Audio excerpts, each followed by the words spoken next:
Magaang lang ang pamumuhay namin sa probinsya. Nabubuhay kami ng payak at simple lang. Sapat na sa amin ang mga pagkaing makukuha lamang sa tabi-tabi, tulad ng mga bungang kahoy at mga sariwang gulay na nakatanim sa aming mga bakuran.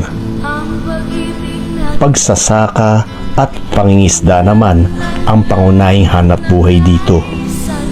Kalimitan, marami mga tao ang umuwi sa kani-kanilang probinsya upang magbakasyon, lalo na tuwing sasapit ang espesyal na okasyon tulad ng fiesta, Pasko at Bagong Taon.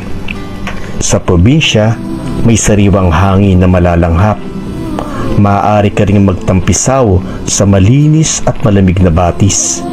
Madarama mo rin yung ginhawa sa isip at puso habang nakikipag-ugnayan ka sa kalikasan. Masarap din pagmasdan ang nagtatayugang mga puno at kawayan na sumasayaw sa ihip ng hangin. Kasabay din ito yung mga ibong nag-aawitan na nagbibigay ng pag-asa at inspirasyon sa lahat.